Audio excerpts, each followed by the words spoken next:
Rock était un employé loyal, mais surmené qui se tuait à la tâche pour sa boîte. Mais tout change quand son entreprise l'abandonne à son sort, alors il rejoint la mafia pour se venger de tous. Tout a commencé quand Rock a rejoint une nouvelle boîte où il était maltraité car débutant, mais il a encaissé car il espérait devenir patron un jour. Quelques mois passent, et lors d'un voyage d'affaires, il est attaqué par 3 mercenaires, Dutch, Revy et Benny, qui exigent des infos sensibles sur sa boîte. Menacé de mort, il prend peur et livre un disque confidentiel, mais ça n'empêche pas Revy de le kidnapper pour obtenir une rançon. Plus tard, Dutch appelle sa patronne pour dire que c'est fait, mais la nouvelle arrive vite à la boîte de Rock et les chefs engagent un enquêteur, Kageyama. Le soir même, Dutch et son équipe débarquent avec Rock pour boire un verre dans un restaurant. Sur place, Rock est mal à l'aise car tout le monde est armé, alors Dutch lui explique que le resto est un repère de vétérans, les pires des pires. Ensuite, Dutch s'isole pour appeler et Revy défie Rock à un concours de boissons disant qu'il devra twerker en jupe devant tout le monde s'il perd. Se sentant insulté, Rock accepte le défi et descend un verre cul sec, laissant Revy totalement stupéfaite. Pendant ce temps, Dutch apprend au téléphone que la boîte de Rock a envoyé un escadron de la mort pour éliminer son équipe. Soudain, des soldats ennemis encerclent le resto comme si c'était le jugement dernier et tirent à tout va, faisant un carnage. Rock survit en se cachant avec Revy derrière le comptoir blindé, et il est choqué de voir Revy si calme, un verre à la main. Sous les tirs, Rock craque car il y a 1 minute, il avait une vie normale et maintenant, il va mourir puceau. Revy lui dit de se taire et de profiter, puis elle saute du comptoir avec ses 2 pistolets et élimine les tueurs un par un. Rock regarde, sidéré de la voir sourire comme une folle, mais Dutch le ramène à la réalité en disant qu'ils doivent se séparer car la rançon n'est plus possible. Effrayé, Rock les supplie de l'emmener, alors Dutch a pitié de lui et donne le signal pour s'enfuir du restaurant. En mer, Benny passe Kageyama à Rock au téléphone, mais Rock apprend qu'aucun sauvetage n'est prévu, car la boîte ne veut pas que les infos du disque fuitent. Kageyama conseille alors à Rock de mourir honorablement en mer car l'escadron de la mort est déjà sur ses talons. Après l'appel, Rock est anéanti et voudrait disparaître sous terre et Revy a de la peine pour lui. C'est alors que Revy voit un hélico militaire foncer sur eux. Elle prend des armes et en donne une à Rock pour tirer sur l'hélico. Quand l'hélico tire, Rock se baisse et veut quitter le navire, mais Revy l'arrête, alors il s'énerve et jette son arme sur l'hélico, maudissant son sort. Malheureusement, l'arme que Rock a jetée coule directement au fond de l'océan. Revy l'attrape par le col en l'insultant, car apparemment, ce flingue vaut bien plus que toute la vie de Rock. Mais Rock est aveuglé par la rage d'avoir été trahi par sa boîte et il se dégage violemment de son emprise. Toujours furieux, Rock passe ses nerfs sur le premier réservoir venu et Revy lui signale qu'il s'agit d'une torpille. Ensuite, elle retourne sur le pont pour voir ce qu'il en est de Dutch et Benny. Elle découvre alors que l'hélico qui tentait de les cribler de balles a décidé de rester en retrait et les suit désormais lentement. Méfiant, Dutch vérifie leur itinéraire et réalise que le chemin devant eux mène droit à un goulot d'étranglement étroit. Ils se dirigent donc dans la direction opposée, mais cela ne fait qu'alerter l'hélico qui commence à leur tirer dessus. Pendant ce temps, Rock remarque que leur navire se dirige vers l'embouchure d'une rivière, et s'ils ne font pas attention, ils n'auront plus d'option pour s'échapper. Revy remarque également un navire couler sur le chemin et y voit un mauvais présage. Pour ne rien arranger, l'hélico s'arrête juste au-dessus de l'épave et attend qu'ils reviennent de l'impasse pour que le pilote puisse les envoyer dans l'au-delà. En voyant cela, Benny informe rapidement son équipe, ce qui déçoit Rock. Alors, quand ils finissent par atteindre une impasse, ils commencent à se creuser la tête pour savoir quoi faire ensuite. Rock suggère d'appeler les flics pour qu'ils viennent les sauver, mais cela lui vaut juste un coup de poing au visage de la part de Dutch. Dutch lui dit alors de se calmer et d'arrêter de paniquer, mais d'utiliser plutôt sa tête pour trouver une meilleure idée. Quelques minutes plus tard, Revy interroge Dutch sur l'état actuel du navire, et elle apprend que le problème principal est la torpille, car une seule balle sur ce truc peut les envoyer sur la Lune. Cela la met en colère, car c'est la faute de Dutch d'avoir gardé la torpille sur le navire en premier lieu. Cependant, cela aide Rock à trouver une idée, et il suggère d'affronter l'avion de face. Dutch s'emporte contre son idée ridicule, mais il refuse de céder et continue ses explications. Il suggère de faire voler leur navire pour percuter l'hélico à l'aide de la torpille et de l'épave qu'ils ont vue plus tôt. Comme ils n'ont pas vraiment d'autre plan, ils décident de tenter le coup et font demi-tour à toute vitesse pour affronter l'avion. En voyant l'hélico, Revy se met en position et tire des coups de feu sur lui. L'avion, en retour, lance une contre-attaque et Revy alerte rapidement Rock pour qu'ils tirent avec leur pistolet infrarouge afin d'empêcher le tir de l'hélico de les toucher. Le pilote décide alors de tout donner car il pense qu'ils essaient d'utiliser l'épave comme bouclier, mais il reçoit le choc de sa vie quand Dutch fait un geste fou en fonçant droit sur l'épave, propulsant ainsi leur bateau dans les airs et projetant la torpille directement dans l'avion, ce qui provoque son crash. Plus tard, Dutch essaie de voir si les autres membres vont bien. Il constate que Revy et Benny sont indemnes, mais Rock est toujours évanoui à cause de l'impact. Plus tard dans la soirée, ils livrent enfin le disque à Balalaika qui remarque à quel point ils ont tous l'air mal en point. Dutch l'informe qu'ils s'habilleront comme ils veulent, alors elle prend note et se tourne vers Kageyama pour lui remettre le disque. Après avoir accepté le disque, Kageyama remercie Rock pour son bon travail et monte dans sa voiture. Fujiwara, qui se trouve être le supérieur de Rock, dit alors à Rock de rentrer avec eux, mais Rock, en colère, retire simplement sa cravate et déclare qu'il ne partira pas avec eux. Kageyama accepte sa proposition et dit à Fujiwara de monter dans la voiture, alors Fujiwara monte et s'en va, le laissant là. Quelques secondes plus tard, Balalaika s'arrête à côté de lui avec sa propre voiture et l'informe qu'il peut venir la voir s'il a besoin de quoi que ce soit avant de lui dire au revoir. Pendant ce temps, Fujiwara se demande en partant pourquoi Rock a choisi de rester, mais Kageyama lui dit de ne pas s'en faire car les yeux de Rock ne ressemblent pas à ceux de quelqu'un capable d'assumer un rôle de direction dans l'entreprise.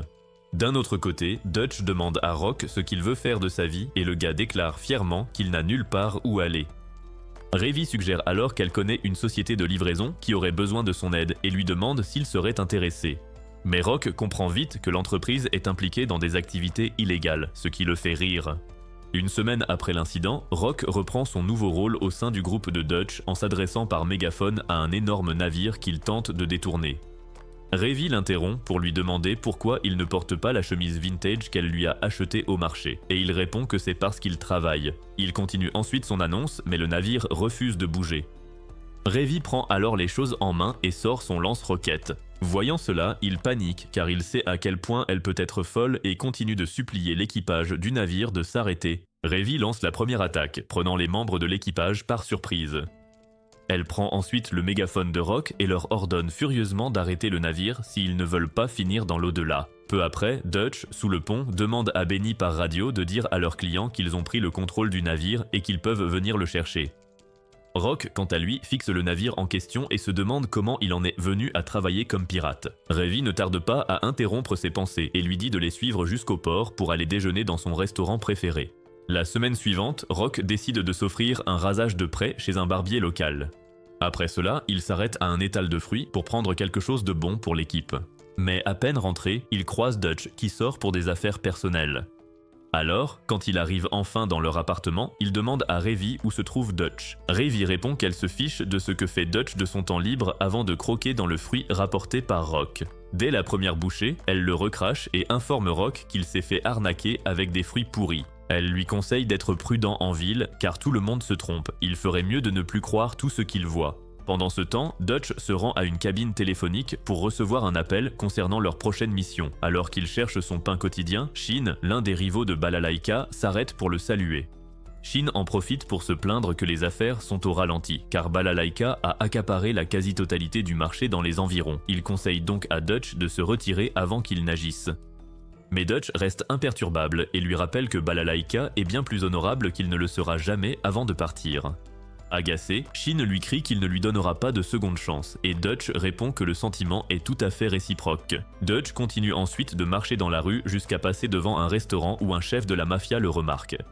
Le chef de la mafia demande à ses gars si c'est lui qui travaille pour Balalaika, et apprend que même si c'est le cas, il accepte des contrats de n'importe qui. Peu après, Revy réveille Rock pour lui dire qu'ils ont du travail juste au moment où Benny entre tranquillement avec un colis. Et ils partent tous quelques secondes plus tard, après que Rock se soit passé de l'eau sur le visage pour se réveiller. En chemin, Dutch les informe de l'appel qu'il a reçu plus tôt. Il s'avère qu'ils doivent récupérer un colis sur un navire militaire sur une île, et Revy exprime aussitôt son mécontentement. Elle prétend que ces boulots pathétiques sont la raison pour laquelle Rock porte toujours ses costumes de bureau. Cette remarque met Rock sur la défensive, et ils commencent à se disputer sur son style alors qu'ils poursuivent leur route. Mais à leur insu, toute cette mission est un coup monté. Shin a tout planifié par vengeance et dès leur départ, il appelle ses hommes pour les éliminer. Eux, de leur côté, arrivent au port et prennent la mer pour aller récupérer le faux colis. Pendant le trajet, Revy et Rock se rapprochent en nouant des cordes et Revy l'interroge sur son ancien travail. Rock explique qu'il travaillait aux achats et que s'incliner devant ses supérieurs était l'essentiel de son boulot. Il raconte ensuite toutes les absurdités qu'il a dû endurer à cause de son patron. Revy lui demande pourquoi il a supporté tout ça et il répond qu'il ne voulait pas finir à la rue, que c'était pour survivre. Mais Revy se moque de lui et le traite carrément de carpette professionnel. Rock lui pose alors la même question et elle explique que son passé n'était pas si différent de sa vie actuelle. Apparemment, elle volait, tuait des gens et faisait tout ce qu'il y a de pire sur Terre. Peu après, Benny informe Dutch que des bateaux ressemblant à ceux de la police s'approchent d'eux. Dutch accélère brusquement, prenant Revy et Rock totalement au dépourvu. Benny continue de les informer, tel un commentateur sportif alors que d'autres bateaux foncent sur eux. Revy dit à Dutch qu'elle sent que ce n'est pas la police, car ça sent plutôt le sang et la fumée. Rock comprend vite que ce sont des pirates comme eux et interroge Dutch sur le profil de leurs clients. Vexé par sa remarque, Dutch assure à Rock qu'il s'est renseigné, mais il est interrompu par Luak, un homme de Chine qui pirate leur radio. Ignorant encore leurs intentions, Dutch leur dit de rentrer chez eux avant de se perdre, car il n'y a rien à chasser. Mais Luak refuse et lui annonce que la proie est juste devant ses yeux. Dutch réalise enfin que Luak a probablement été envoyé par Chine pour les attaquer. Alors, quand ils commencent à leur tirer dessus, ils lancent une contre-attaque en retour, ce qui mène à l'explosion d'un de leurs bateaux. Furieux, Luak fonce alors vers le bateau de Dutch à toute allure. Mais Benny repère leur manœuvre et prévient aussitôt Dutch. Dutch demande alors à Revy de s'en charger. Et là, le regard déterminé, prête à rayer tout le monde de la surface de la Terre, elle commence à attaquer ses hommes. Ils tentent de riposter, mais elle est trop rapide et continue de les cribler de balles et de faire sauter leur navire. Luak fonce sur elle, fou de rage, mais Revy profite de sa rage aveugle et lance nonchalamment une grenade dans son bateau avant même qu'il ne réalise ce qui vient de se passer. Elle tire ensuite sur son embarcation, la faisant exploser peu de temps après. Rock la regarde, complètement sidéré par sa rapide démonstration, et il se demande bien comment cette jolie fille a pu se transformer en une sorte de Wonder Woman à petit budget, sans pitié et avec des munitions illimitées. Plus tard dans la soirée, Shin commence à préparer ses valises remplies de billets pour s'enfuir car sa mission de vengeance a lamentablement échoué. Mais avant qu'il ne puisse s'échapper, Balalaika et son gang viennent lui rendre une petite visite. Terrifié, Shin essaie de négocier, mais Balalaika lui répond par un violent coup de pied au visage. Après en avoir fini avec lui, elle appelle Dutch pour lui dire qu'elle connaît leur opération. Elle l'informe qu'elle a tout appris de Shin, qu'elle a maintenant ligoté dans son appartement. Pour confirmer, elle fait exploser l'appartement de Shin, puis dit à Dutch qu'elle aura bientôt du travail pour lui et qu'elle le tiendra au courant avant de raccrocher. Il y a 50 ans, un sous-marin allemand a quitté sa base navale pour tenter de ramener le colonel Matsudo, un officier de la marine japonaise, dans sa patrie. Alors qu'ils entament ce long voyage, Matsudo dit combien il est triste que le dernier aperçu du ciel allemand qu'il voit soit si terne. Mais le capitaine Abe l'assure qu'il verra certainement des cieux plus clairs au cours de leur voyage. Cela crée un lien entre eux alors qu'ils parlent du voyage à venir et Matsudo rit de soulagement en se disant qu'ils vont bien s'entendre. Matsudo espère ensuite s'entendre aussi avec les autres passagers car ils n'ont vraiment pas l'air d'être là pour faire du tourisme. Quelques nuits plus tard, Abe et d'autres membres d'équipage remarquent que des navires marchands se rapprochent lentement d'eux. Ils disent rapidement au colonel qui les accompagne de retourner sur le pont par mesure de sécurité, mais le colonel en question refuse et demande s'ils vont attaquer les navires marchands. Aussitôt, l'un des membres de l'équipage se tourne vers Abe, attendant les ordres sur la marche à suivre. Abe lui dit de se préparer à l'attaque, alors l'homme retourne sur le pont pour informer les autres. Ensuite, le colonel dit à Abe que l'attaque est un risque totalement inutile. Pourtant, Abe n'est pas d'accord, arguant que le navire transporte sûrement du carburant à leurs ennemis, ce qui finira par nuire à leur camp dans la guerre en cours. Le lendemain matin, les membres de l'équipage attendent prudemment que le navire se rapproche d'eux pour pouvoir lancer leur attaque. Sentant qu'ils sont proches, Abe leur ordonne de lancer l'attaque et ils s'exécutent. Mais malheureusement pour eux, certains navires comprennent le manège et commencent à s'éloigner d'eux. Abe leur ordonne alors d'arrêter leur sous-marin et d'avancer lentement. L'un des membres les avertit rapidement qu'un des navires marchands se trouve juste au-dessus d'eux. Mais avant qu'ils ne réalisent ce qui se passe, le navire largue des explosifs directement sur le sous-marin, ce qui provoque son naufrage. Peu après, l'eau inonde la salle des torpilles du sous-marin et les membres à l'intérieur commencent à appeler Abe à l'aide. Abe, de son côté, s'adresse aux autres membres pour leur faire savoir que tout espoir est perdu car l'attaque a endommagé tous leurs moteurs. Il apprend ensuite par les hommes que Matsudo a déjà hâté son passage dans l'au-delà et il le loue comme un homme d'honneur. N'ayant plus d'autre choix, il informe le reste des membres dévastés de choisir comment ils souhaitent finir leur jour, car l'oxygène du sous-marin s'épuisera dans 2 heures. Après son discours, il va fumer une cigarette et rencontre le colonel qui tient un étrange tableau. Le colonel, inconscient, demande quand le sous-marin fera surface pour apprendre qu'ils vont bientôt servir de pâture aux poissons car les moteurs ne fonctionnent plus. Abe s'excuse de ne pas l'avoir écouté, mais le colonel est simplement furieux que son entêtement l'empêche de livrer le tableau qu'il transporte. Cela fait réaliser à Abe que le colonel est investi de sa propre petite mission, livrer ce tableau. Il découvre aussi que c'est le seul tableau peint depuis que leur dictateur a pris le pouvoir, et il s'avère que le colonel tient ce dictateur en haute estime. Déçu par les paroles du colonel, il fixe la photo de sa famille, tout en confirmant que le colonel savait déjà qu'il perdrait la guerre en cours et qu'il a commencé à préparer la suivante. Il lui fait alors honte d'accorder plus d'importance au tableau qu'à sa famille dans leurs derniers instants. Le colonel se sent insulté, car il pense que son pays passe avant tout, mais Abe continue de le provoquer subtilement jusqu'à ce qu'il craque. Furieux, le colonel pointe son arme sur lui pour avoir débité des absurdités et l'abat. De retour au présent, Rock n'arrête pas de râler car il doit faire de la plongée à cause de sa grande gueule, alors qu'il n'a essayé qu'une fois. Revy, qui se repose à côté de lui, se plaint que c'est tout ce qu'il dit depuis qu'ils ont quitté le port et lui dit de la fermer. 10 minutes plus tard, Dutch les convoque pour une réunion afin d'examiner le plan pour récupérer le tableau. Mais avant d'entrer dans le vif du sujet, Benny brief rapidement Rock et Revy sur l'histoire entourant le tableau. Une fois terminé, Dutch intervient pour leur dire qu'ils ont été engagés par un collectionneur espagnol obsédé par les œuvres d'art de guerre. Il déclare alors fièrement que, comme plusieurs pays se disputent le contrôle de la zone où le sous-marin a coulé, le collectionneur les engage avec un gros chèque à la clé. Benny montre ensuite à Rock et Revy le plan pour pénétrer dans le navire, et ils acceptent. Après la réunion, Rock enfile sa combinaison en maugréant, mais Revy le menace de le jeter à la mer s'il continue de se plaindre. Elle vérifie aussi si tout son équipement de plongée est prêt, mais Rock se demande pourquoi elle agit comme sa mère. Elle l'attrape alors fermement par l'épaule et lui aboie dessus que s'il venait à mourir, cela ne ferait que lui causer des ennuis, alors il a tout intérêt à se ressaisir. Juste à temps, Benny les interrompt pour les informer qu'ils ne doivent pas vider leur batterie, car c'est le seul moyen de les suivre sous l'eau. Ils remettent ensuite à Revy un fusil sous-marin en guise de protection au cas où les choses tourneraient mal sous l'eau. Ensuite, ils sautent tous les deux à l'eau pour commencer la récupération du tableau pendant que Benny et Dutch les suivent depuis le bateau. Mais peu après, Benny remarque un navire qui s'approche d'eux et en informe rapidement Dutch. Surpris, Dutch se demande ce que fait ce navire, car il a vérifié qu'il n'empruntait pas la route maritime habituelle. Alors, par précaution, il dit rapidement à Benny de hisser un drapeau de la marine thaïlandaise pour se camoufler. Ensuite, il tente de communiquer avec le navire et Dutch demande leur mission par radio, mais il ne reçoit que le silence. Cela énerve Dutch et il retourne sur le pont pour les surveiller de près.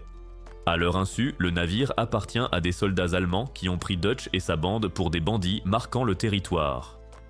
Ainsi, quand les soldats commencent à lancer leurs attaques, Benny et Dutch se mettent à paniquer, tandis que Ranchman, le commandant du navire, lui, sourit comme s'il était au premier rang de son film préféré au cinéma. Pendant ce temps, Rock et Revy parviennent à pénétrer dans le sous-marin coulé.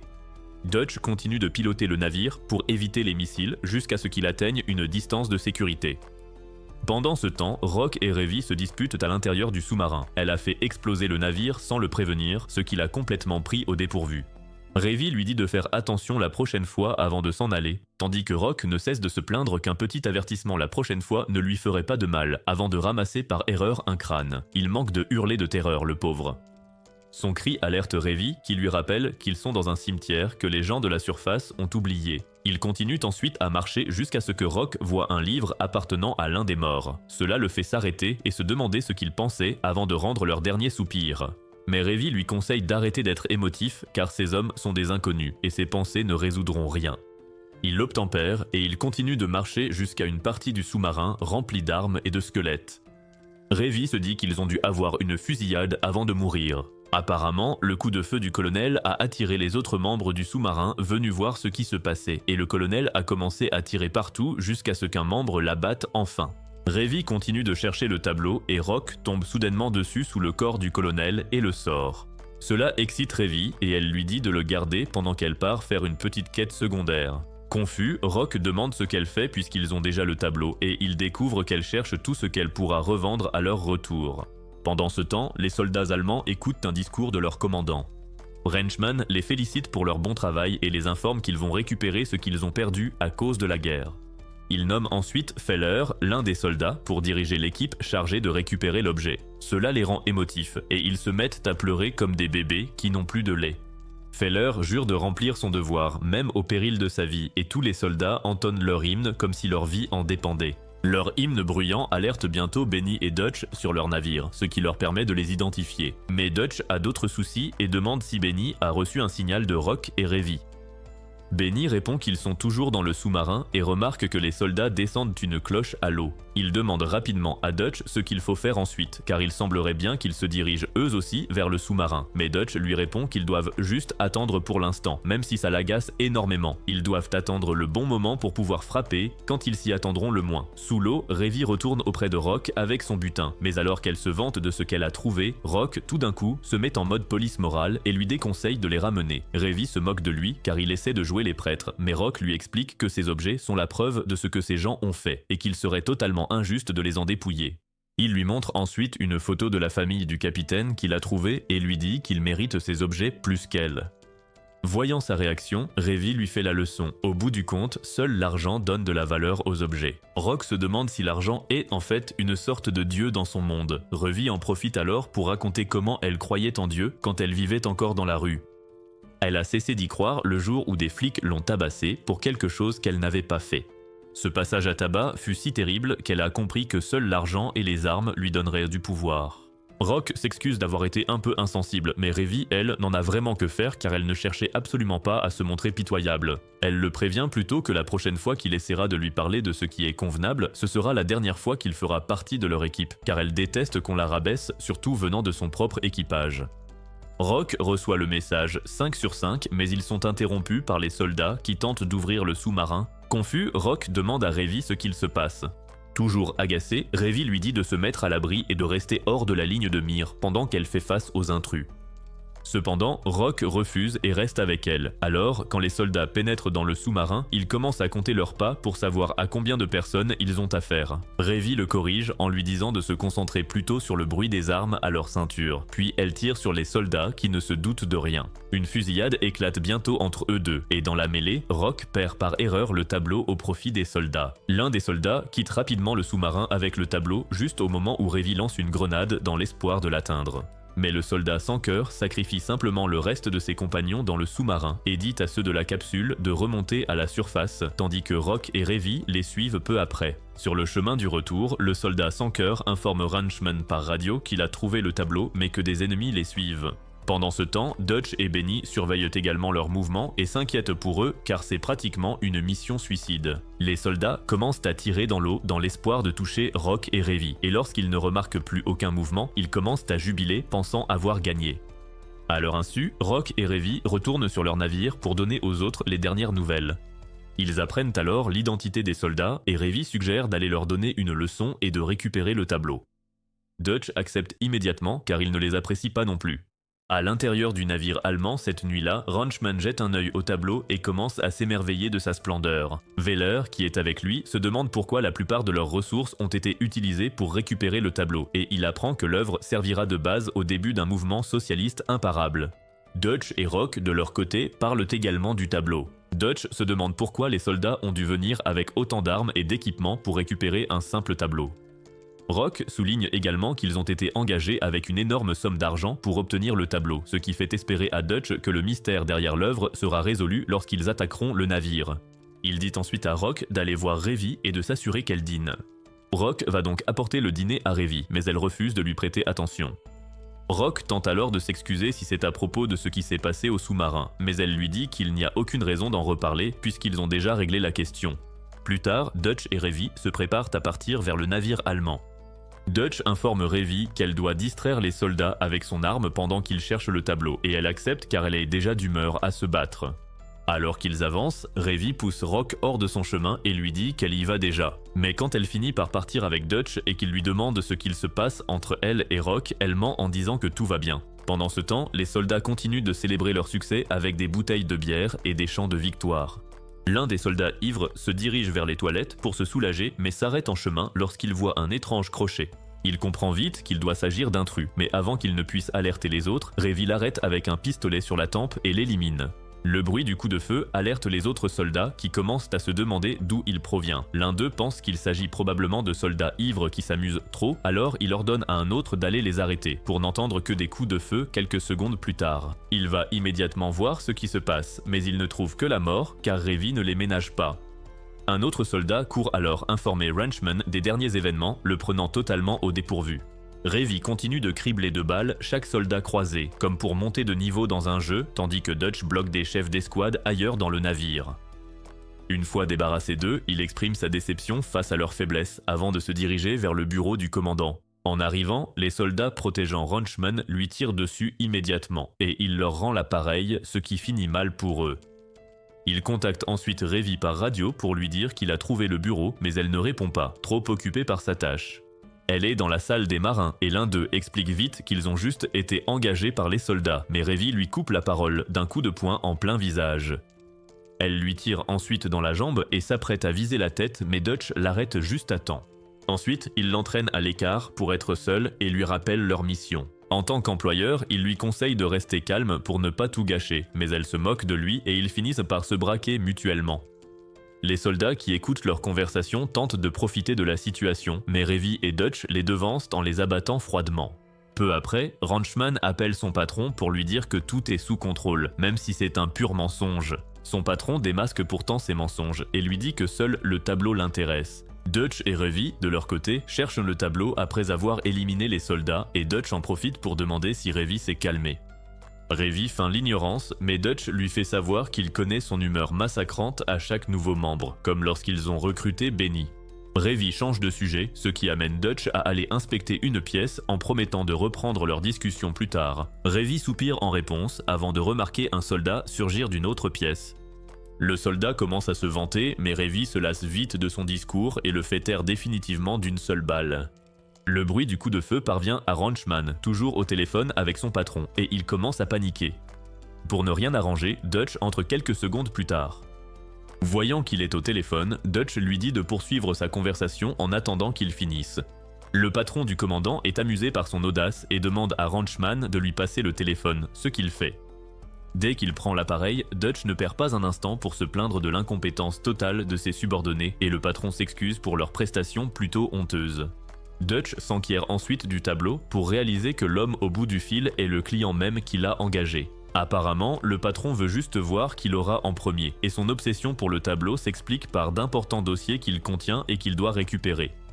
Bien que furieux d'avoir été berné, Dutch accepte de livrer le tableau pour l'argent et lui dit de finir sa discussion avec le commandant. Le patron lui répond que c'est inutile car il a déjà rempli son rôle, ce qui rend Wrenchman furieux d'avoir été trahi. Ravi entre alors dans le bureau pour s'en prendre à Wrenchman. Elle lui tend son arme pour voir s'il va se suicider ou s'il va plutôt leur tirer dessus. Wrenchman tente alors de se suicider mais change d'avis au dernier moment pour tirer sur Dutch avant de découvrir que l'arme est vide. Ravi en rit puis se joint à Dutch pour mettre fin à ses jours. Ensuite, ils vont fumer et Dutch tente de poursuivre leur conversation précédente au moment même où il envoie un signal pour alerter Benny et Rock. Ravi finit par admettre que Rock ne leur ressemble pas et c'est précisément pour cela qu'elle ne peut pas travailler avec lui. La semaine suivante, Rock et Ravi partent faire quelques courses pour Dutch. Rock en profite alors pour jouer les comiques devant Ravi, mais elle n'est pas convaincue et lui dit de se taire et de se concentrer sur la conduite. Pour la première course, ils s'arrêtent au café d'un ami de Dutch pour lui demander s'il a commandé de l'alcool à un entrepôt précis. Il répond que non et s'enquiert de Rock, qui se tient là timidement en regardant Ravi mener l'interrogatoire. Ravi l'informe de la situation de Rock et le type lui propose de passer s'il a besoin d'aide. Ensuite, ils rendent visite à Balalaika à son bureau pour l'informer que sa prochaine cargaison arrivera en retard. Balalaika se demande pourquoi ils ont dû venir à son bureau au lieu de l'informer par téléphone, tout en se concentrant sur le film d'auteur sur son écran. Elle commence alors à se plaindre des réunions qu'elle doit encore tenir et le fait que des idiots vendent sa drogue sans sa permission l'énerve. Mais Ravi est plus concentrée sur ce qu'elle regarde sur son écran et elle commence à poser des questions. Ensuite, ils partent pour leur prochaine course, qui consiste à recevoir leur commande d'armes à feu auprès d'une sœur dans une église. Arrivée sur place, Ravi commence à frapper à la porte de la chapelle car elle a hâte d'en finir, tandis que Rock fait le tour de l'église pour tout observer. Peu après, Eda, une femme de caractère qui travaille pour la sœur, demande à Ravi de la suivre jusqu'à l'appartement de cette dernière. Dans l'appartement, la sœur les informe qu'une de leurs commandes est en attente, mais Ravi ne la croit pas car elle sait qu'ils l'ont. La sœur sourit et confirme, mais une autre personne est venue chercher l'arme à un prix plus élevé, ils devront donc augmenter le leur s'ils veulent l'avoir. Revi menace la sœur de lui faire compter son prochain argent avec ses pieds si elle ne lui remet pas l'arme, mais la sœur refuse de céder.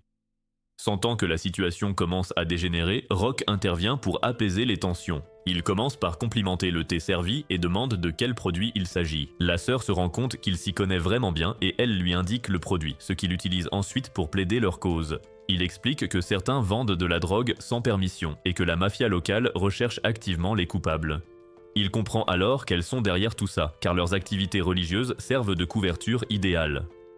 La sœur sourit devant sa perspicacité et dit à Eda d'ajouter l'arme à leur liste. Ensuite, Rock s'apprête à partir, et la sœur l'invite à revenir les voir une autre fois. Mais quand vient le tour de Revi, la sœur lui suggère de prendre exemple sur Rock pour les affaires, ce qui la rend furieuse.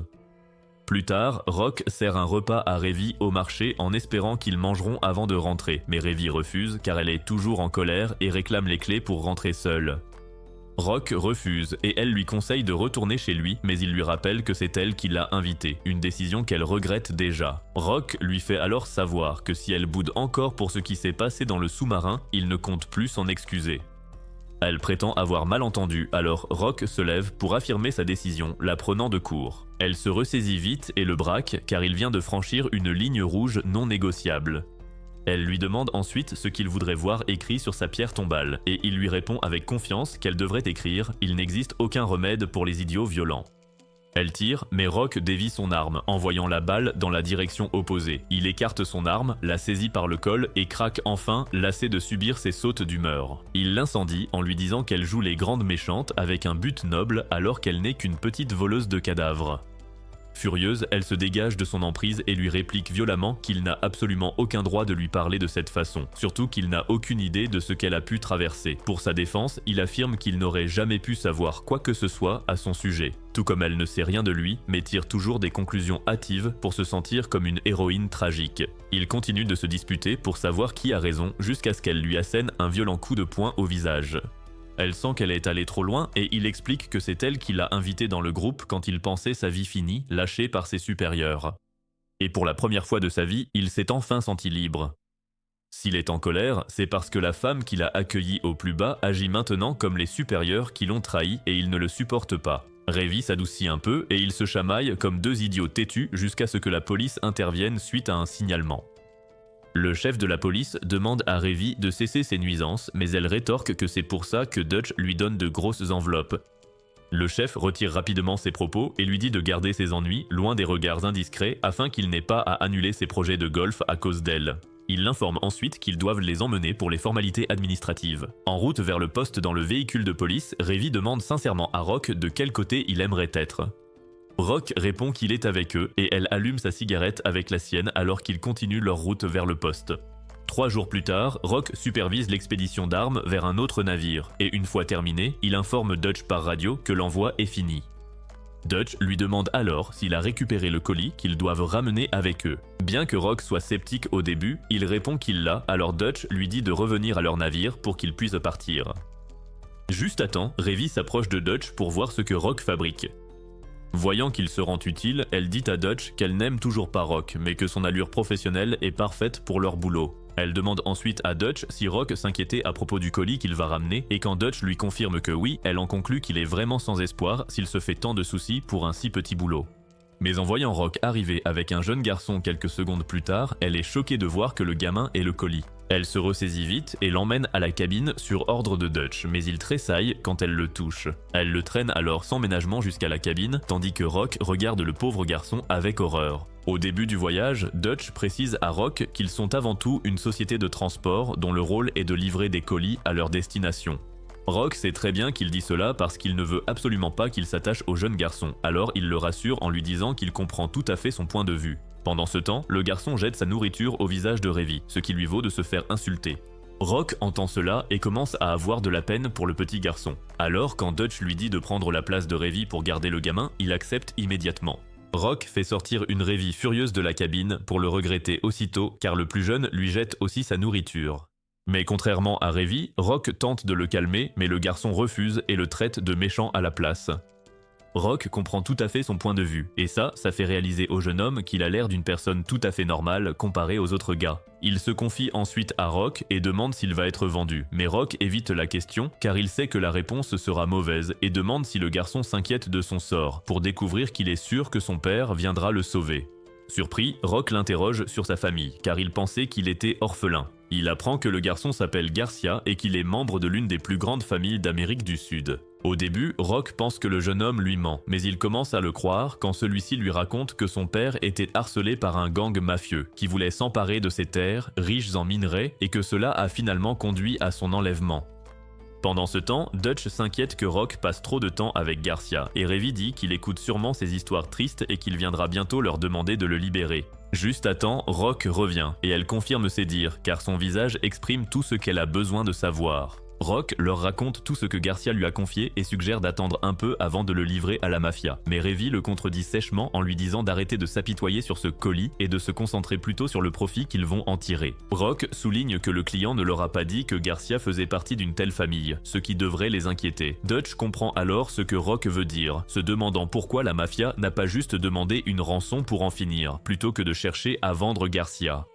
Ravi suggère que l'ego de la mafia a probablement été blessé dans l'histoire, mais Dutch décide d'approfondir et appelle Balalaika pour l'aider à fouiller le passé de la famille de Garcia et de la mafia.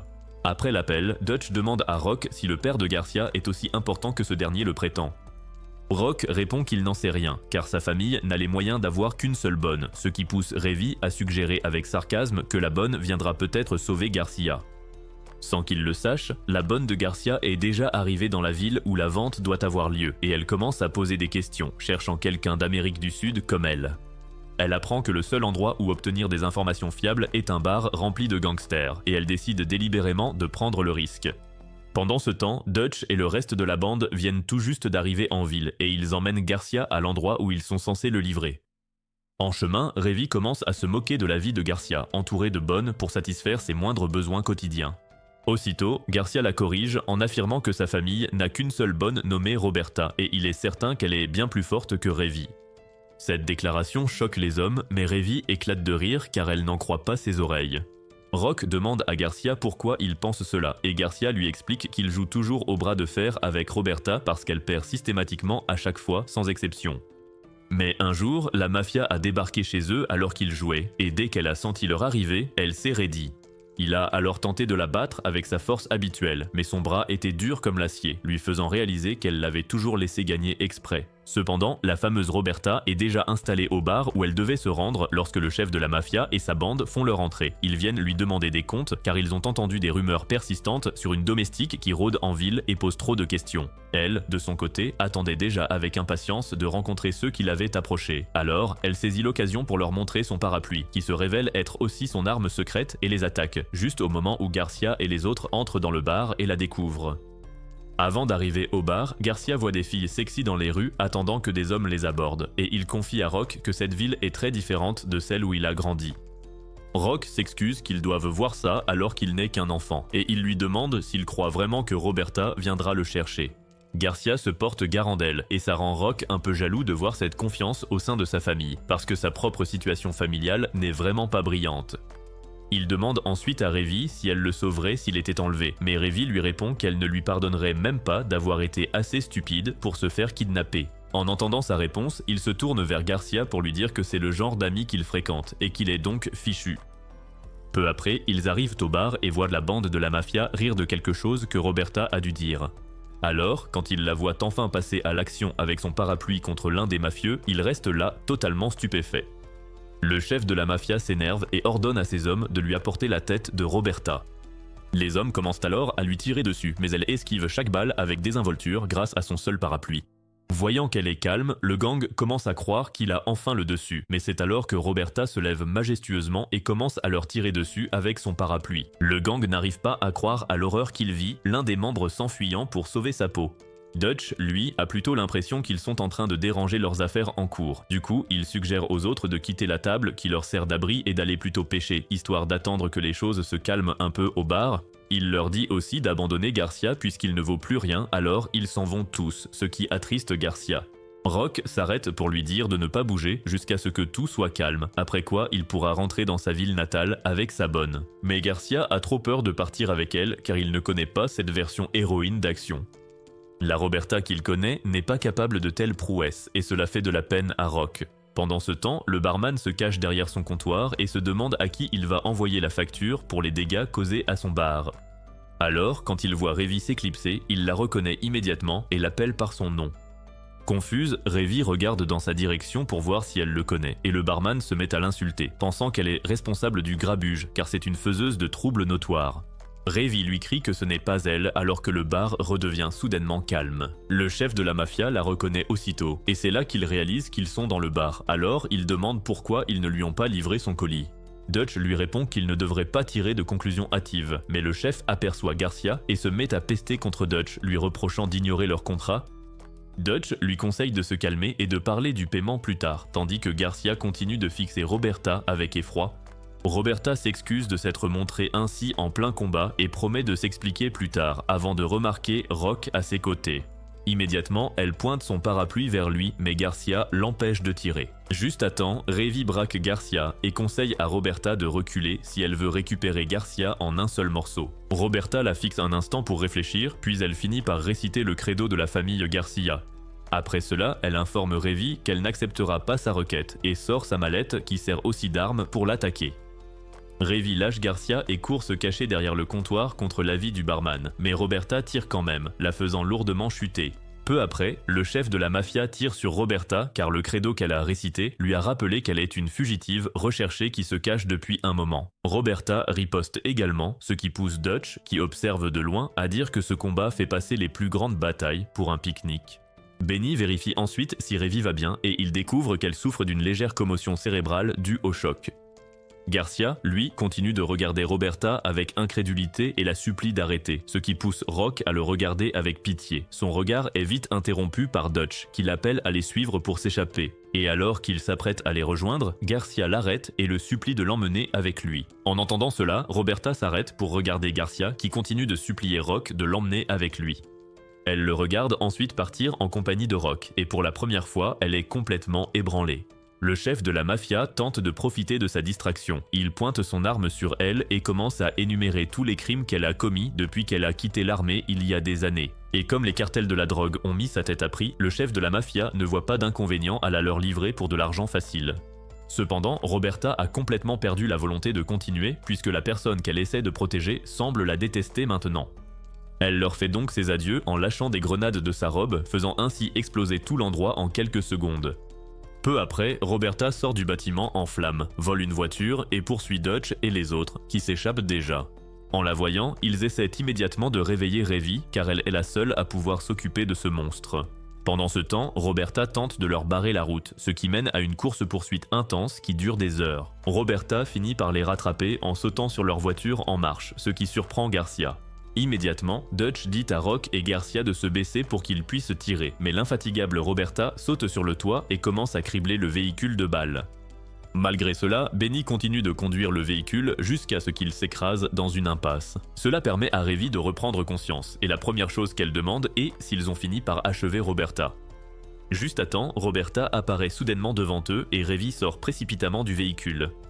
Rock tente de l'arrêter puisqu'elle vient littéralement de reprendre connaissance, mais sa bonne volonté ne lui vaut qu'un avertissement de Ravi qui lui dit de se mêler de ses affaires. Elle s'approche ensuite de Roberta, prête à régler ses comptes, et les deux se fixent pendant 1 minute, attendant patiemment que la première lance l'assaut. Pour la narguer, Roberta lui dit qu'elle a enlevé Garcia parce qu'elle a trop peur de l'affronter. Cela la met en colère, alors elle ouvre le feu et Roberta riposte aussitôt. Une fusillade commence bientôt entre les deux femmes jusqu'à ce que Ravi soit touchée par une balle. Alors qu'elle se met à l'abri, elle se demande quel genre de femme est Roberta pour avoir réussi à la toucher. Ensuite, elle sort de sa cachette pour commencer le deuxième round de leur combat. Pendant ce temps, Benny et Dutch s'apprêtent à les arrêter, mais quand ils voient soudain des étincelles jaillir des tirs, ils y renoncent pour éviter de finir grillés. Les deux femmes continuent de se tirer dessus avec détermination jusqu'à ce qu'elles se percutent et tombent toutes deux lourdement au sol. Juste à temps, Balalaika les rejoint avec son gang et leur suggère d'arrêter de se battre car ce ne serait qu'un gaspillage d'énergie de leur part. Cependant, les femmes refusent de l'écouter, alors elle s'approche d'elle pour les informer que le chef de la mafia, à l'origine de tout le problème, a été capturé grâce à leur travail acharné. Elle leur fait également savoir que l'affaire de l'enlèvement de Garcia est résolue, elles n'ont donc plus aucune raison de se battre. Les femmes refusent toujours de lâcher prise, alors Balalaïka cesse d'être gentille et fait sauter leurs armes de leurs mains d'un coup de feu.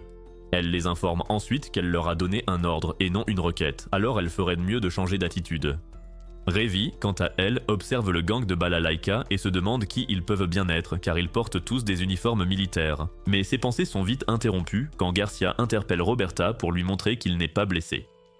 Il s'avère que le jeune garçon en a fini avec tous ses combats et veut juste rentrer chez lui avec elle. Balalaïka est d'accord avec Garcia et appelle Roberta par son nom de code pour voir si elle approuve son plan. En entendant ce nom, Garcia se demande de quoi il s'agit et Balalaïka l'explique contre le gré de Roberta. Apparemment, Roberta est une tueuse entraînée recherchée pour avoir tué des gens et pour ses enlèvements. Garcia demande à Roberta si ce que Balalaïka vient de dire est vrai, mais Roberta a trop honte pour même le regarder en face. Elle explique qu'elle était une soldate croyant en la révolution avant de réaliser qu'elle n'était qu'une arme. Elle a donc quitté l'armée pour de bon et le père de Garcia, un ami de son défunt père, l'a recueillie. Elle s'excuse auprès de Garcia d'avoir laissé la mafia l'enlever car elle a dû redevenir elle-même pour le sauver.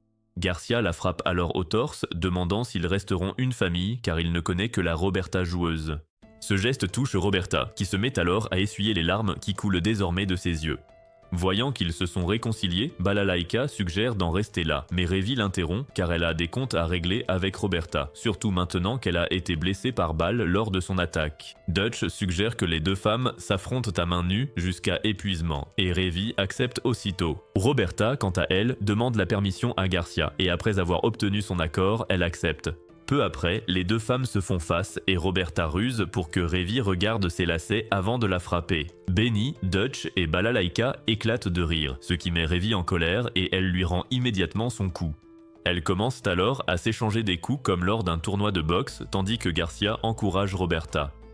Balalaïka demande alors sur qui Dutch et Benny parient. Dutch décide de parier sur Revi alors que Benny choisit de miser sur Roberta. Mais quand il demande son avis à Rock, il pense juste qu'ils sont devenus complètement fous parce qu'ils sont censés arrêter le combat et non pas l'encourager. Balalaïka suggère alors à Rock de s'en charger lui-même, ce qui le fait réfléchir car il n'attendait pas cette réponse. Il trouve alors le courage d'aller calmer les deux femmes, mais elles lui disent de se mêler de ses affaires. Quelques heures plus tard, elles sont si épuisées par le combat qu'elles se supplient mutuellement d'abandonner. Elles rassemblent alors toutes leurs dernières forces pour donner un ultime coup avant de s'écrouler lourdement au sol en même temps. Balalaïka conclut que le match est nul et Garcia court rapidement rejoindre Roberta. Pendant ce temps, les gars vont voir Revi qui est évanoui et ils commencent à rire de son inconscience. Peu après, Garcia aide Roberta à se relever et refuse l'offre d'aide que lui propose Dutch. Balalaïka loue son courage et demande à un de ses hommes de soigner Roberta puis de les conduire à l'aéroport. Avant de partir, elle demande à Garcia de ramasser ses lunettes, ce qui lui permet de vivre normalement et il s'exécute. Les gars, de leur côté, continuent d'essayer de réveiller Revi. Rock en profite pour s'enquérir de l'identité des hommes avec Balalaïka et Benny confirme qu'ils sont tous d'anciens officiers militaires, subordonnés de Balalaïka durant la Seconde Guerre mondiale. Une semaine après l'incident, Rock se rend dans la chambre de Revi pour la réveiller car ils ont un travail urgent. Revi demande qui a apporté ce boulot qui a perturbé son sommeil réparateur et elle apprend qu'il vient de Chang, l'un des nombreux partenaires de Dutch. Chang, quant à lui, attend actuellement dans le salon et demande à Dutch de lui servir un verre. Dutch refuse, affirmant qu'ils ne tiennent pas un café, ce qui blesse l'ego de Chang. Il tente alors de jouer la carte de la pitié en expliquant comment il a échappé de peu à son bureau en flammes pour venir chez lui. Ce serait donc aimable de lui offrir un thé. Cependant, Dutch se contente de compatir pour la perte de son bureau, tandis que Benny regarde par la fenêtre et voit de la fumée s'en échapper encore. Il demande ensuite si les coupables sont les Russes, et Chang répond que ce n'est pas eux. Juste à temps, Rock et Revi arrivent, et ils commencent la discussion d'affaires sérieuses. Chang sort une mallette pour leur montrer quelle est la cause de tout ce chaos. Il explique ensuite qu'il a obtenu la mallette d'un officier du renseignement bulgare qui tentait d'échapper à sa colère après avoir découvert qu'il l'avait volée, et il s'avère qu'elle contient des documents compromettants sur un groupe religieux. En homme d'affaires, il contacte le groupe pour les documents en échange d'argent, mais le groupe l'envoie balader car ils estiment qu'il en demande trop. Il décide alors de l'apporter à la CIA, pensant qu'ils apprécieraient davantage le document, mais son bureau est réduit en cendres peu après. Il les informe ensuite qu'il aura besoin de leur aide pour livrer la mallette à l'agence de renseignement, mais il veut qu'ils se divisent en 5 équipes vers des destinations différentes avec des mallettes distinctes pour semer la confusion. Alors qu'il continue de discuter avec eux, Revi se lève soudainement pour regarder par la fenêtre. Elle voit des hommes masqués, membres du groupe religieux, tenter soudainement de lancer une bombe dans leur appartement et elle alerte immédiatement les autres avant de s'enfuir. Ensuite, les hommes armés pénètrent dans l'appartement juste au moment où ils commencent à envisager une issue de secours. Chang propose de leur ouvrir la voie en distrayant les hommes armés et Revi accepte volontiers de mener la marche. Plus tard, Chang et Revi font irruption dans le couloir et commencent à éliminer les hommes armés qu'ils croisent. Cela permet à Dutch et aux autres de s'échapper, ce qu'ils font rapidement pendant que Chang et Revi continuent d'éliminer les intrus. En sortant, Dutch envisage de changer de carrière pour une voie moins risquée avant de s'enfuir dans le véhicule que Chang a déjà préparé pour eux. Les autres suivent bientôt le mouvement et ils démarrent en trombe sans même dire au revoir à Chang. Dans un autre quartier, Takenaka et Ibraha, membres du groupe religieux, cherchent des moyens de récupérer la mallette de Chang après avoir appris qu'il a survécu à l'attentat de son bureau. Ils suggèrent que Chang a probablement pris la voie maritime pour livrer les documents, car la voie terrestre serait trop risquée et l'avion trop visible. Ibraha se met donc au travail et commence à chercher des contacts familiers avec la route maritime, tandis que Takenaka s'éclipse. Plus tard dans la nuit, Rock et les autres entament le long voyage pour livrer les documents et Revi élimine tout navire qui tente de s'approcher d'eux par mesure de sécurité. Peu de temps après, elle confirme à Dutch qu'ils doivent se retrouver à la base une fois qu'ils auront terminé de livrer les documents, car il est en mission séparée pour détourner et empêcher le groupe religieux de perturber leur voyage. À leur insu, Takenaka a déjà des hommes qui surveillent leurs moindres faits et gestes. Ainsi, quand Revi et Rock laissent Dutch derrière eux pour partir sur un autre bateau afin de commencer la mission, les personnes qui les surveillent informent rapidement Takenaka de ce nouveau développement. Le lendemain matin, Revi et Rock arrivent sur une île dans l'espoir de distraire le groupe religieux avec une mallette vide. En traversant le village désert, Revi explique à Rock que les habitants ont sûrement migré vers des îles plus développées à cause des lois maritales strictes. Soudain, un véhicule interrompt son récit et fonce droit sur eux à toute allure. Revi pousse rapidement Rock pour faire face au véhicule qui arrive. La voiture s'arrête devant elle et Takenaka baisse sa vitre pour demander s'il travaille pour la compagnie de Dutch. Revi ignore sa question et lui demande s'il connaît Chang. Voyant que Takenaka le connaît bien, elle va droit au but et lui annonce directement qu'il fait fausse route, car malheureusement, les documents qu'il recherche ne sont pas en leur possession. Déçu, il tente d'abattre Revi, mais son instinct prend le dessus et elle riposte immédiatement. Takenaka s'enfuit car elle prend le dessus et en partant, il capture Rock qui tentait de s'échapper avec la mallette en souvenir. Revi est furieuse que le gars se soit laissé enlever, mais avant qu'elle ne puisse agir, d'autres véhicules arrivent pour lui tendre une embuscade. Elle court se mettre à l'abri alors que les inconnus commencent à tirer. Voyant qu'ils sont trop nombreux pour elle, elle commence à s'enfuir pour sauver sa peau. Juste à temps, une superbe femme engagée par Chang pour aider en cas de pépin arrive en voiture pour la récupérer. La femme lui dit de baisser la tête et lance des couteaux sur les assaillants. Revi réalise qu'elle a un chauffeur pour s'échapper et elle monte rapidement dans la voiture avant que les hommes ne puissent l'atteindre. En chemin, elle découvre qu'ils sont en fait des agents de Chang et elle leur explique que son partenaire a été capturé. Elle apprend également qu'ils sont en train de la conduire à la planque désignée car c'est exactement ce pourquoi Chang les a rémunérés. Mais quand les hommes découvrent qu'elle n'a pas la mallette avec elle, ils arrêtent le véhicule. Pendant ce temps, Rock est tenu en joue dans la planque de Takenaka, car celui-ci a découvert que la mallette était vide. Il emmène ensuite Rock dans une salle d'interrogatoire, mais Rock reste muet et refuse de répondre à ses questions. Takenaka tente une autre approche pour faire parler Rock. Il lui donne son nom en espérant qu'il fera de même, mais Rock refuse de se nommer, alors il se contente de l'appeler Frérot. Takenaka confirme qu'ils viennent du même pays et commence à raconter sa jeunesse passée là-bas. Cela adoucit un peu Rock qui lui demande si son pays lui manque. Takenaka ignore sa question et se demande pourquoi il traîne avec Dutch et sa bande, car il n'a pas l'air d'un voyou. Il lui confie aussi qu'il éprouve de l'empathie pour lui, car ils sont tous deux des expatriés. Mais Rock lui fait bien comprendre qu'il est très différent de lui, et alors qu'ils commencent à débattre des différences de leurs situations respectives, Ibraha, qui les écoutait avec colère depuis un moment, les coupe net. Ibraha braque alors son arme sur Rock pour exiger les documents, car il trouve que Takenaka ne prend pas la chose au sérieux. Pendant ce temps, Revi et la fille de tout à l'heure descendent du véhicule pour aller chercher Rock. Mais avant de partir, Revi dit au chauffeur de les attendre jusqu'à leur retour s'il ne veut pas d'ennui. Takenaka, de son côté, s'excuse, mais Ibraha l'arrête pour lui demander comment ils vont gérer Rock, car il se montre têtu. Takenaka lui conseille de le laisser tranquille, puisque ce n'est qu'un coursier, et s'il ne parle pas d'ici demain matin, Ibraha pourra en faire ce qu'il veut. Mais Ibraha est trop impatient et veut qu'il trouve un moyen de s'occuper de lui immédiatement.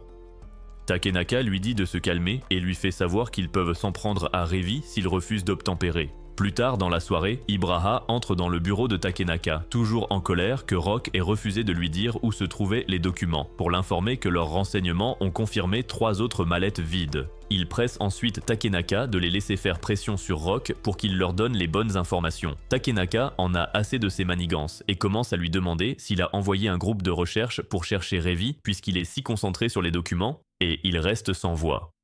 Pendant ce temps, Revi et la fille ont enfin localisé la cachette de Takenaka et commencent à attaquer les hommes qu'elle voit. Rock entend des coups de feu depuis sa cellule et comprend vite que c'est Revi qui tente de le sauver. Alors il va frapper à la porte, mais un homme sans vie la défonce et lui tombe dessus. Revi entre alors pour lui faire savoir qu'il est temps de s'échapper. Juste à temps, Takenaka et 2 autres hommes armés arrivent pour tenter de les arrêter, mais Revi, sans hésiter, ouvre le feu sur eux, leur offrant ainsi une opportunité de s'échapper. En partant, Rock remarque que Takenaka n'a pas été touché par la balle de Revi, mais il refuse de le dénoncer et continue de courir, ce qui fait sourire Takenaka.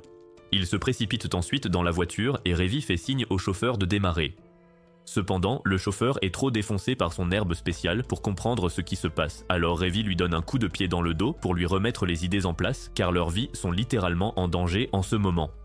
Cela pousse le chauffeur à conduire brutalement pour finalement les mener droit dans la cachette de Takenaka aux grandes dames de celle-ci. N'ayant pas le choix, Revi commence à tirer n'importe comment en l'air dans l'espoir d'effrayer les hommes de Takenaka. Ibraha ordonne alors rapidement aux hommes de suivre le véhicule, après quoi il monte dans le sien avec Takenaka pour se joindre à la poursuite. En chemin, Takenaka essaie de calmer Ibraha, mais celui-ci est trop aveuglé par la rage pour l'écouter. La fille commence alors à attaquer les hommes avec sa lame pour qu'ils cessent de les suivre, mais cela met Revi en colère, car elle ne lui laisse aucun reste à éliminer. Les 2 femmes commencent alors à se disputer pour savoir qui doit affronter les hommes, tandis que le chauffeur se met à raconter des choses imaginaires tout en continuant de conduire. La situation actuelle laisse Rock entre le marteau et l'enclume, puisqu'il est la seule personne normale dans le véhicule en ce moment. Peu après, les hommes de Takenaka commencent à faire pleuvoir des balles sur leur voiture, ce qui permet à Revi d'intervenir et de faire ses preuves. Elle commence à riposter sur les hommes comme si elle était née pour ce rôle, et la fille complimente son style de combat. Pendant ce temps, le véhicule d'Ibraha est tombé en panne à cause du tir de Revi, il commence donc à ordonner aux hommes par radio de poursuivre la mission. Takenaka lui arrache violemment la radio, furieux parce qu'il est en train d'envoyer ses hommes dans une mission quasiment suicidaire. Il essaie ensuite de faire entendre raison à Ibraha, car il sait bien qu'Ibraha est enragé par la mort de son fils et qu'il cherche juste quelqu'un sur qui déverser toute sa frustration. Mais Ibraha est irrécupérable, alors Takenaka sort son arme et met fin à ses jours une bonne fois pour toutes. Il ordonne ensuite par radio aux hommes d'arrêter la poursuite et de rentrer à la base. De son côté, Revi arrive finalement au point de rendez-vous, et c'est à ce moment précis que Rock réalise subitement qu'ils ont laissé la mallette derrière eux. Cependant, Revi a déjà le document caché dans son décolleté, ce qui surprend totalement Rock. Alors, Revi tend le document maintenant tout mouillé aux agents. Il la remercie pour le bon travail, lui conseille de bien ranger les futurs documents et parle de la réaction des flics s'ils découvraient ça, ce qui lui fait écarquiller les yeux de peur. Les agents ne lui veulent aucun mal, ils voulaient juste la mettre au courant. Après leur départ, Rock remercie Revi d'être revenu le sauver, même si ce n'était pas nécessaire pour la mission puisqu'il n'avait pas le document. Mais Revi lui dit de ne pas être si formel avant de le frapper à la tête et de l'informer qu'elle déduira tous les frais de son sauvetage de sa prochaine paye. Si vous avez regardé ce récap jusqu'au bout, dites-nous en commentaire si vous tenteriez votre chance avec Revi dès le premier soir. Aussi, likez et abonnez-vous pour plus de récapitulatifs comme celui-ci.